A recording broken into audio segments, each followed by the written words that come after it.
Alright,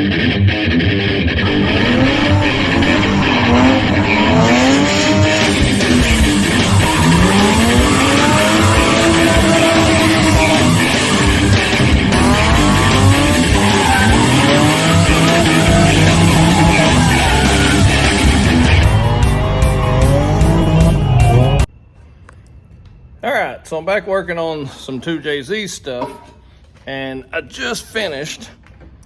I'll actually show you the part number here. This Mamba, that part number there, I got 2 of them. And what that is a fitting for, if you'll look there, in the 2JZ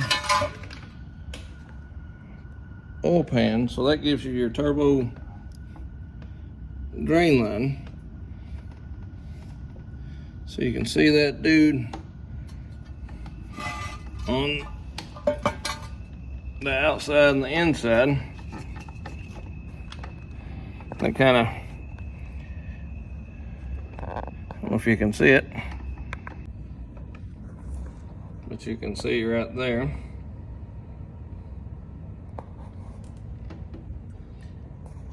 And that's the Mamba, and it's 10 AN on this side, and the other side is, let me look here,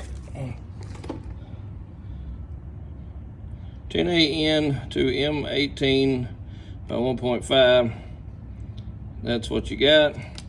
Well, on these, the seal on this side looks like it's not going to seal great. I got to thinking about it, but this thing's hollow all the way through, and so the oil will come out here, right? Okay, cool. So now the fitting coming down will tighten this up, so there shouldn't be any leaks from here down to this hole. Okay, when the oil comes out this hole, well, this washer on this one, it's got a seal in it. This one's sealed good, and I put Loctite on both of them. So with this sealed good on the inside, the top's not going to be an issue, because that washer seemed to not just drop down in that hole as good as it should have. But yeah, I think it'll seal good, because, you know, thinking about it, when that fitting threads on from my drain line, that'll seal here, and then it'll go down the hole, and then it'll actually come out the bottom of the hole. And so once it's out into the oil pan, if it splashes back up, it has to go back in here, because it's not going to go anywhere there.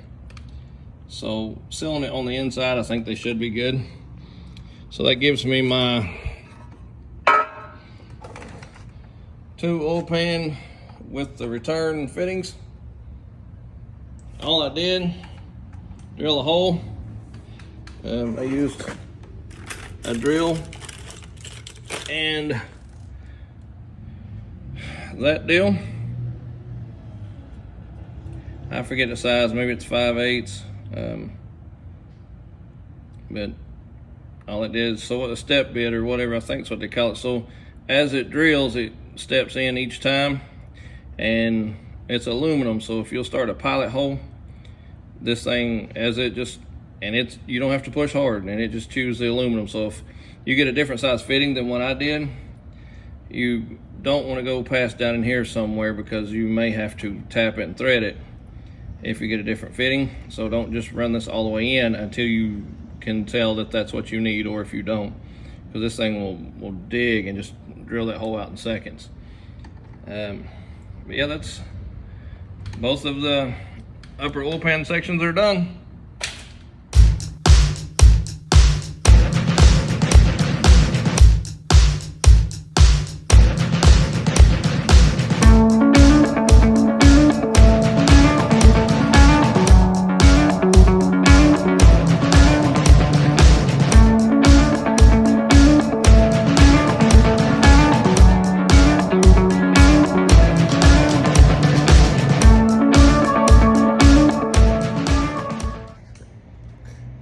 So I've got pretty much the short block done.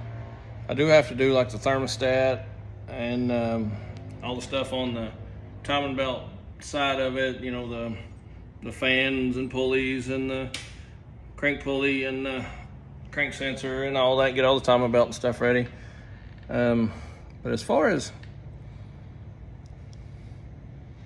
everything else, I should be able to flip the motor up right side up and shouldn't have to flip it back over anymore. And I can change the seal once it comes off of the rear seal. Once it comes off the stand, I can knock it off and put another seal in. As far as this motor, yeah, I think we're ready to turn it right side up and work on the face of it a little bit. And then I need to get hold of the machine shop and see where they are with my other motor. I've got a built motor, and if they're gonna be a while, I may go ahead and throw that head on this one.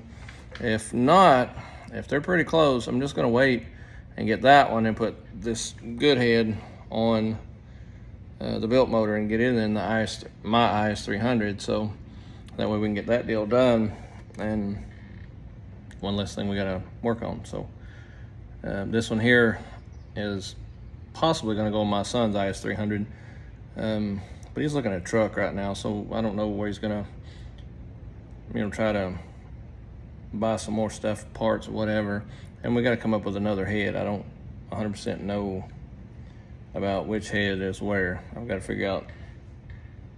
I think I've got one in my enclosed trailer, but there might be one here somewhere too. I'll have to figure that out. But I'm pretty sure I've got, in my enclosed trailer, I've got one, but I don't know just yet. So I think the idea was to do the built motor and use this head on it. And then when I pull mine out, keep my fingers crossed that that head's good, and take it and have it worked, and then put it on this motor. But if I can get into my storage container, it's a enclosed trailer, but it's full. I'm using it as storage. So I have to like drag everything out off the top of it and then, you know, put a bunch of stuff back in after, if I find it or whatever. So it's gonna be a chore to do.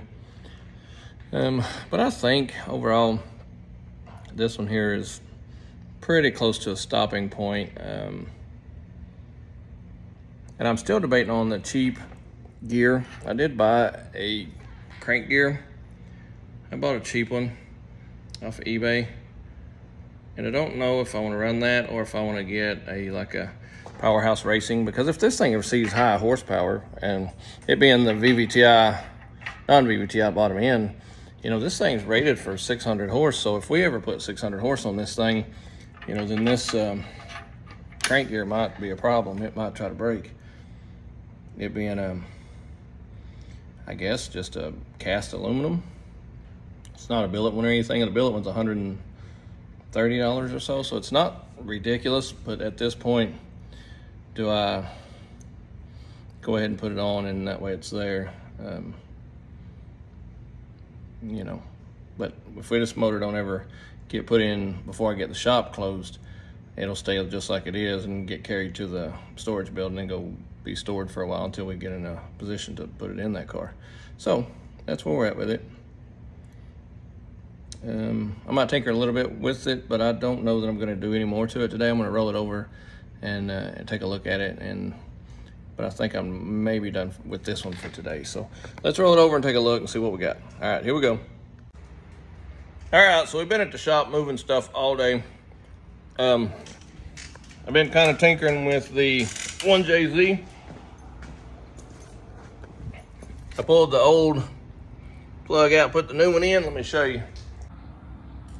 So with the Autosports Engineering flywheel, it comes with the kit with the whole bell housing stuff and all that. When you get this deal, get one and you get a spare, but inside that there's a bearing. There's your actual pilot bearing inside there. And so this piece goes into the JZ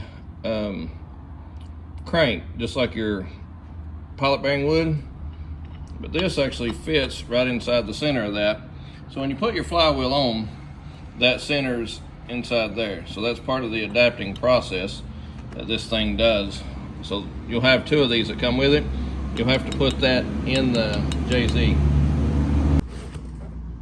So it's like loose. You don't have to press it in or anything. It literally will fall in So it just centers on there with the bolts, and that just centers that piece, so it just drops in, so you don't have to beat or bang to make that fit. So I've already got the one that came with it in the motor, and this is a spare. They actually come with a spare, and I was just going to show that. And now I'm going to take this flywheel and the ARP bolts, and I'm going to put the flywheel on my 1JZ. So all right, here we go. So all right, that's what it should look like when you're done. Got a little grease for the pilot bearing to start, or for the shaft from the transmission. Got my Loctited ARP bolts in there, torqued. And now there's dowels that go in these holes. There should be 3 of them, and I'll get those things in. So, all right, here we go. All right, so we've got the Spec clutch unpacked and got the actual clutch disc on. Wherever it's at, there it is. Got it hung, got my guide in there. So now, got my dowels stuck in right there. So get my dowels lined up. There was only 2 of them. The only place I could find was for 2 dowels. So got my clutch disc.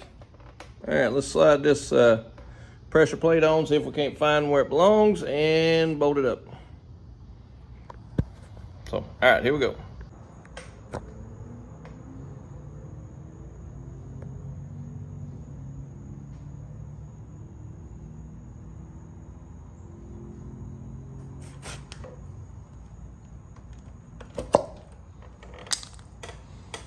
I'm feeling high.